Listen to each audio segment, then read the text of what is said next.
Hi guys, I'm back. This is the second half of chapter 6, Harry Potter. Harry turned the card back over and saw, to his astonishment, that Dumbledore's face had disappeared. He's gone! Well, you can't expect him to hang around all day, said Ron. He'll be back. No, I've got Morgana again. I've got about 6 of her. Do you want it? You can start collecting. Ron's eyes strayed to the pile of chocolate frogs waiting to be unwrapped. Help yourself, said Harry. But in the Muggle world, people just stay put in photos.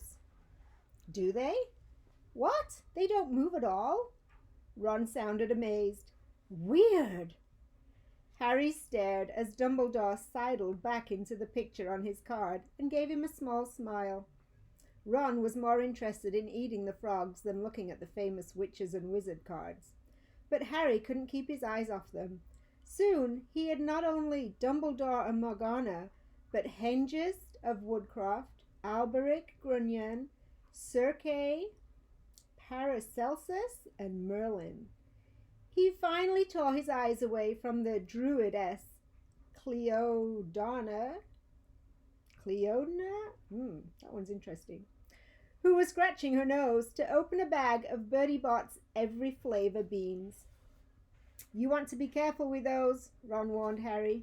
When they say every flavor, they mean every flavor. You get all the ordinary ones like chocolate, peppermint, and marmalade. But then you can get spinach and liver and tripe. George reckons he had a bogey-flavored one once. Ron picked up a green bean, looked at it carefully, and bit into a corner. Ugh! See? Sprouts! They had a good time eating the every flavor beans. Harry got toast, coconut, baked beans, strawberry, curry, grass, coffee, sardine, and was even brave enough to nibble the end of a funny gray one that Ron wouldn't touch, which turned out to be pepper. The countryside, now flying past the window, was becoming wilder. The neat fields had gone. Now there were woods, twisting rivers, and dark green hills. There was a knock on the door of their compartment, and a round-faced boy Harry had passed on platform 9 3/4 came in. He looked tearful. Sorry, he said, but have you seen a toad at all? When they shook their heads, he wailed, I've lost him. He keeps getting away from me. He'll turn up, said Harry. Yes, said the boy miserably. Well, if you see him, he left. Don't know why he's so bothered, said Ron. If I'd brought a toad, I'd lose it as quick as I could. Mind you, I brought Scabbers, so I can't talk. The rat was still snoozing on Ron's lap. He might have died and you wouldn't know the difference, said Ron in disgust. I tried to turn him yellow yesterday to make him more interesting, but the spell didn't work. I'll show you. Look! He rummaged around in his trunk and pulled out a very battered-looking wand. It was chipped in places, and sometimes something white was glinting at the end. Unicorn hairs nearly poking out. Anyway, he had just raised his wand when the compartment door slid open again. The toadless boy was back, but this time he had a girl with him. She was already wearing her new Hogwarts robes. Has anyone seen a toad? Neville's lost one, she said. She had a bossy sort of voice, lots of brown hair, and rather large front teeth. We've already told him we haven't seen it, said Ron, but the girl wasn't listening. She was looking at the wand in his hand. Oh, are you doing magic? Let's see it then. She sat down. Ron looked taken aback. All right. He cleared his throat. Sunshine daisies, buttercup mellow, turn this stupid fat rat yellow. He waved his wand, but nothing happened. Scabbers stayed grey and fast asleep. Are you sure that's a real spell? Said the girl. Well, it's not very good, is it? I've tried a few simple spells just for practice, and it's all worked for me. Nobody in my family's magic at all. It was ever such a surprise when I got my letter. But I was ever so pleased. Of course, I mean, it's the very best school of witchcraft there is. I've heard. I've learned all our set books off by heart. Of course, I just hope it will be enough. I'm Hermione Granger, by the way. Who are you?" She said all this very fast. Harry looked at Ron and was relieved to see by his stunned face that he hadn't learned all the set books off by heart either. "I'm Ron Weasley," Ron muttered. "Harry Potter," said Harry. "Are you really?" said Hermione. "I know all about you, of course. I got a few extra books for background reading, and you're in Modern Magical History, and The Rise and Fall of the Dark Arts, and Great Wizarding Events of the 20th Century." "I am?" said Harry, feeling dazed. "Goodness, didn't you know? I'd have found out everything I could if it was me," said Hermione. "Do either of you know what house you'll be in? I've been asking around, and I hope I'm in Gryffindor. It sounds by far the best. I hear Dumbledore himself was one, but I suppose Ravenclaw wouldn't be too bad. Anyway, we'd better go and look for Neville's toad. You two had better change, you know. I expect we'll be there soon." And she left, taking the toadless boy with her. "Whatever house I'm in, I hope she's not in it," Ron said. And he threw back his wand into the trunk. "Stupid spell. George gave it to me. Bet he knew it was a dud." "What house are your brothers in?" asked Harry. "Gryffindor," said Ron. Gloom seemed to be setting in on him again. "Mum and Dad were in it too. I don't know what they'll say if I'm not. I don't suppose Ravenclaw would be too bad. But imagine if they put me in Slytherin." "That's the house you know who was in." "Yeah," said Ron. He flopped back into his seat, looking depressed. "You know, I think the end of Scabbers' whiskers are a bit lighter," said Harry, trying to take Ron's mind off houses. "So what do your oldest brothers do now they've left, anyway?" Harry was wondering what a wizard did once he'd finished school.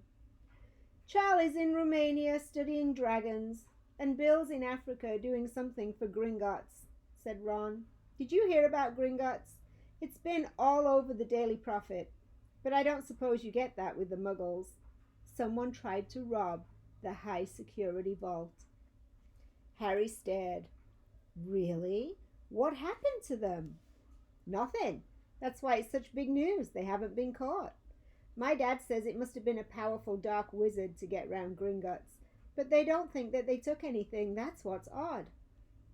Of course, everyone gets scared when something like this happens in case you know who is behind it." Harry turned this news over in his mind. He was starting to get a prickle of fear every time you know who was mentioned.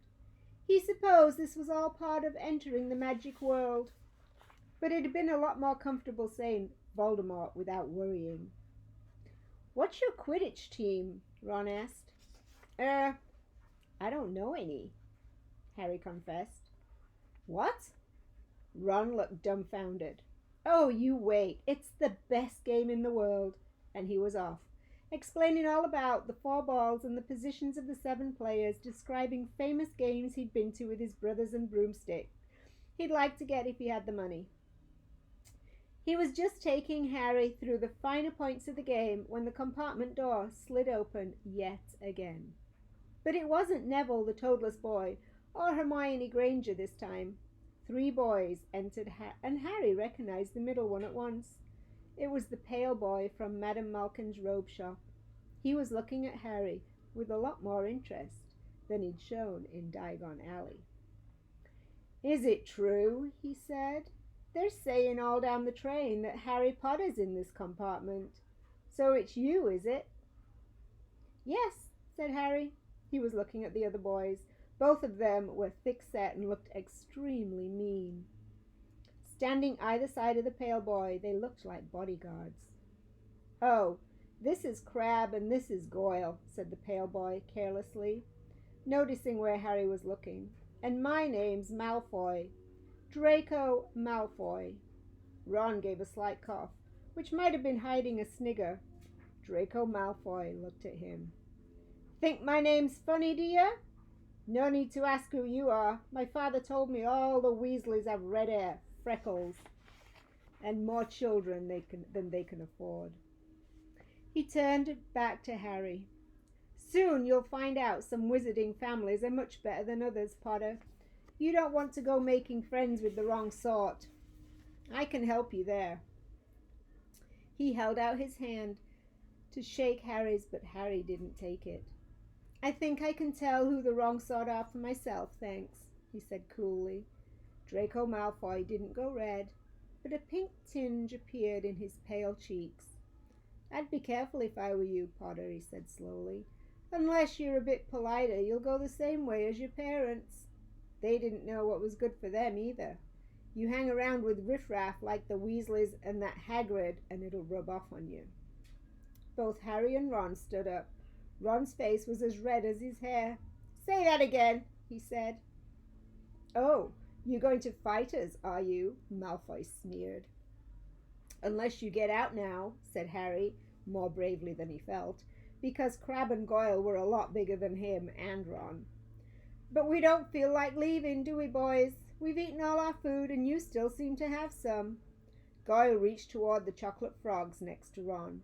Ron leapt forward, but before he'd so much as touched Goyle, Goyle let out a horrible yell. Scabbers the rat was hanging off his finger. Sharp little teeth sunk into Goyle's knuckle. Crabbe and Malfoy backed away as Goyle swung Scabbers round and round, howling. And when Scabbers finally flew off and hit the window, all three of them disappeared at once. Perhaps they thought there were more rats lurking among the sweets. Or perhaps they'd heard footsteps, because a second later Hermione Granger had come in. "What has been going on?" she said, looking at the sweets all over the floor, and Ron picking up Scabbers by his tail. "I think he's been knocked out," Ron said to Harry. He looked closer at Scabbers. "No, I don't believe it. He's gone back to sleep." And so he had. "You've met Malfoy before," Harry explained about their meeting in Diagon Alley. "I've heard of his family," said Ron darkly. "They were some of the first to come back to our side after you-know-who disappeared. Said they'd been bewitched. My dad doesn't believe it. He says Malfoy's father didn't need an excuse to go over to the dark side." He turned to Hermione. "Can we help you with something?" "You'd better hurry up and put your robes on. I've just been up the front to ask the driver, and he says we're nearly there. You haven't been fighting, have you? You'll all be in trouble before we even get there." "Scabbers has been fighting, not us," said Ron, scowling at her. "Would you mind leaving while we change?" "All right, I only came in here because people outside are behaving very childishly, racing up and down the corridors," said Hermione in a sniffy voice. "And you've got dirt on your nose, by the way. Did you know?" Ron glared at her as she left.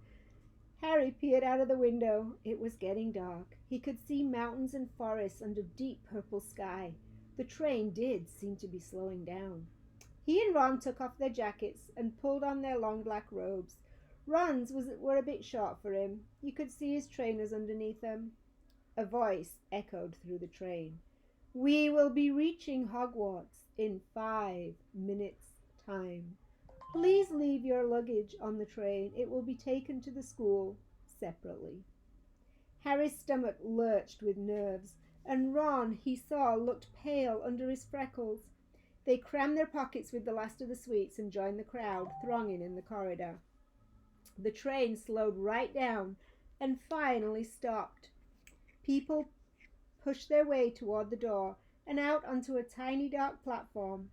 Harry shivered in the cold night. And then a lamp came bobbing over the heads of the students, and Harry heard a familiar voice. First years over here. All right there, Harry." Hagrid's big hairy face beamed over the sea of heads. "Come on, follow me. Any more first years? Mind your step. Now, first years, follow me." Slipping and stumbling, they followed Hagrid down what seemed to be a steep, narrow path. It was so dark either side of them that Harry thought there must be thick trees there. Nobody spoke much. Neville, the boy who kept losing his toad, sniffed once or twice. "You'll get your first year's sight of Hogwarts in a sec," Hagrid called over his shoulder. "Just round this bend." There was a loud "Ooh!" The narrow path had opened up suddenly on the edge of a great black lake. perched atop a high mountain on the other side. Its windows sparkling in the starry sky were a vast castle with many turrets and towers. "No more'n 4 to a boat," Hagrid called, pointing to a fleet of little boats sitting in the water above the shore. Harry and Ron were followed into their boat by Neville and Hermione. "Everyone in!" shouted Hagrid, who had a boat to himself. "Right then, forward!" And the fleet of little boats moved off all at once, gliding across the lake, which was as smooth as glass. Everyone was silent, staring up at the great castle overhead. It towered over them as they sailed nearer and nearer to the cliff on which it stood. "Heads down!" yelled Hagrid as the first boats reached the cliff. They all bent their heads, and the little boats carried them through a curtain of ivy, which hid a wide opening in the cliff face. They were carried along a dark tunnel, which seemed to be taking them right underneath the castle, until they reached a kind of underground harbor, where they clambered out onto the rocks and pebbles. "Oi, you there! Is this your Toad?" said Hagrid, who was checking the boats as people climbed out. "Trevor!" cried Neville blissfully, holding out his hands. Then they clambered up a passageway in the rock after Hagrid's lamp, coming out at last onto a smooth, dark, damp grass right in the shadow of the castle. They walked up a flight of stone steps and crowded around the huge oak front door. "Everyone here? You there, still got your Toad?" Hagrid raised a gigantic fist, knocked 3 times on the castle door. Thank you for listening, guys. We'll be back with Chapter 7.